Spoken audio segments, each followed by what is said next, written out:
آپ دیکھتے ہیں کہ الحمدللہ تمام خطہ عرب سے شرک و بت پرستی کا خاتمہ ہوا، مگر اللہ نے اپنے حبیب کے لیے جتنی مہلت مقرر کی تھی، آپ کے پردے کا برقع فرمانے کا وقت آن پہنچا، مگر کام ابھی نامکمل تھا۔ خطہ عرب سے باہر ابھی شرک و بت پرستی کا خاتمہ مقصود تھا۔ تو آخری زمانے میں میرے آقا نے ایک حکم نازل فرمایا، ایک بات کی۔ آپ نے فرمایا ہند میں غزوہ ہند ہوگا اور اس کے شرکا میرے اولین کے برابر ہوں گے، اور وہ لوگ جو جہاد میں شامل ہوں گے کچھ کو قتل کریں گے، کچھ کو قید کریں گے، فتح یاب ہو کر شام میں عیسیٰ کی فوجوں سے جا ملیں گے۔ یہ جس دن میرے آقا نے فرمایا تھا پاکستان اس دن بن گیا تھا۔ وہ تھا پاکستان کے وجود میں آنے کا دن، جس کا مقصد یہ تھا اس بستی کے بنوانے کا کہ اس کے ہاتھوں، یہاں کے رہنے والوں کے ہاتھوں شرک و بت پرستی کا خاتمہ ہوگا۔ دنیا میں اگر کہیں اس وقت شرک و بت پرستی ہے تو بر صغیر میں، اس شکل میں اور کہیں نہیں ہے۔ تو یہ عزت و احترام کہ جو اولین کے درجے کو پہنچائے، یہ پاکستانیوں کے نصیب کی بات ہے۔ یہ بات جو اللہ کے رسول جانتے تھے، جو عظیم مفکر اور سمجھدار لوگ، روحانی دنیا کے لوگ، اصحاب رسول جانتے تھے۔ آپ اندازہ لگائیں، حضرت ابو ہریرہ رضی اللہ تعالیٰ عنہ فرماتے ہیں کہ یا رسول اللہ صلی اللہ علیہ وسلم میرے لیے دعا کر دیجئے کہ اللہ مجھے اتنی عمر دے دے کہ میں اس زمانے میں زندہ ہوں، کیونکہ وہ تو آخری 3 سال کے ساتھی تھے، اور اولین کا مقام تو قرآن نے بیان کیا ہے، ان کی فضیلت تو قرآن نے بیان کیا ہے کہ میں اس درجے کو پہنچ جاؤں۔ تو آپ نے جواب نہیں دیا، خاموش رہے۔ تو خوش نصیب ہیں پاکستانی جو غزوہ ہند کے شریک ہیں۔ آپ کی مخالفت تمام قوتوں سے، تمام دجالی قوتوں سے، تمام حنود کی قوتوں سے صرف اسی خوف کی وجہ سے ہو رہی۔ وہ جانتے ہیں کہ یہ کیوں ملک بنا ہے اور یہ قوم کیوں وجود میں آئی ہے۔ آپ نہیں جانتے، آپ اس کا ادراک نہیں رکھتے، آپ نے اس کو سوچا نہیں۔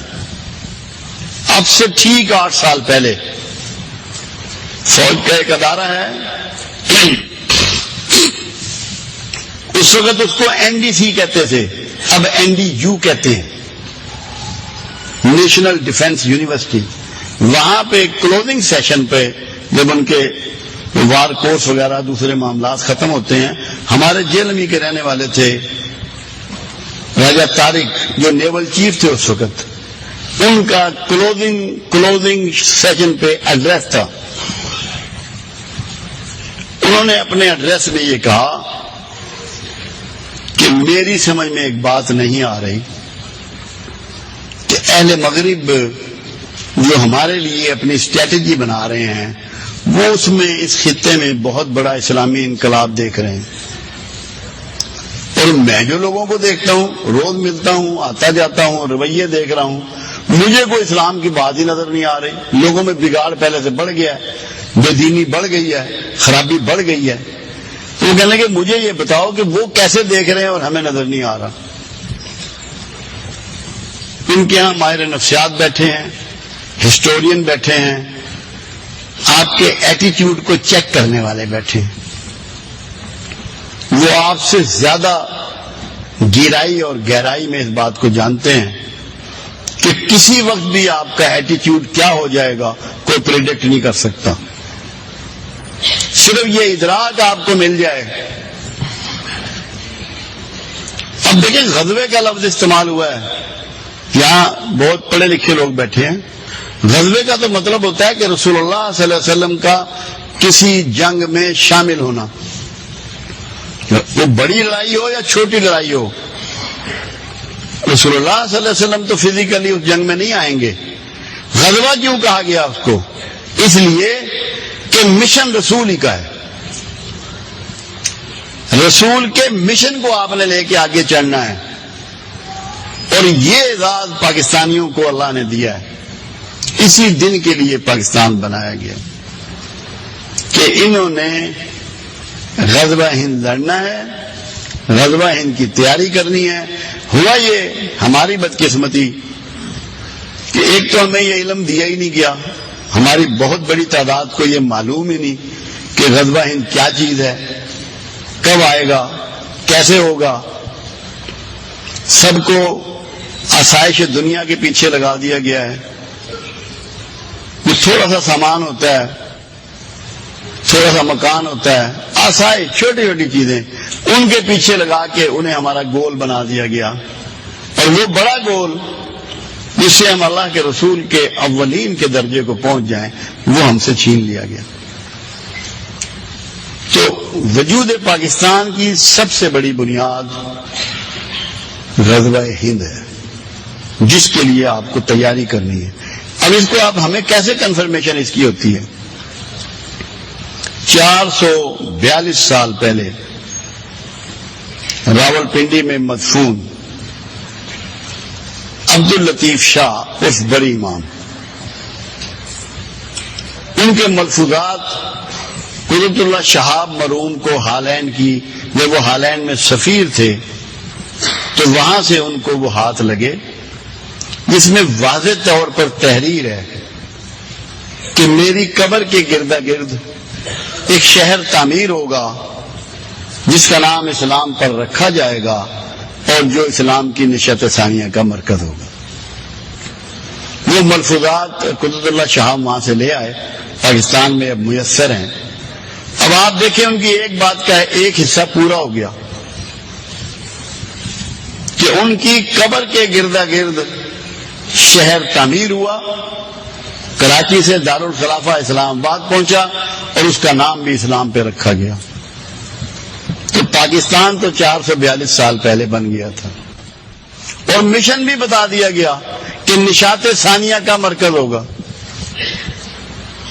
جو عروج ثانی ہے مسلم دنیا کا، یہ جو پیچھے لکھا ہوا ہے کہ اگر مومن ہوگے تو تم ہی غالب ہوگے، اس کی نشاندہی اللہ کا ایک ولی فرما گیا۔ اس وقت کہیں نقشے میں تھا کہ یہاں اسلام آباد بنے گا، کسی کتاب میں تھا، کہیں تھا۔ انہوں نے کنفرمیشن دی اس بات کی۔ روحانی لوگ اسی انداز سے کنفرمیشن دیا کرتے ہیں کہ غزوہ ہند تمہیں نے لڑنا ہے۔ اور اب مجھے تو 101% یقین ہے، کیونکہ جس شدت سے آپ کی مخالفت ہو رہی ہے،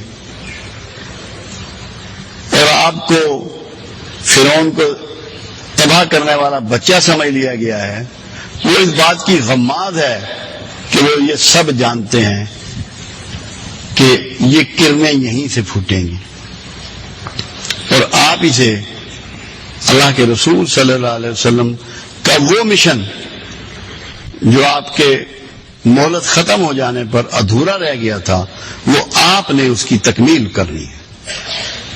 اب ابھی سے ہمیں اس کو سمجھنا ہے،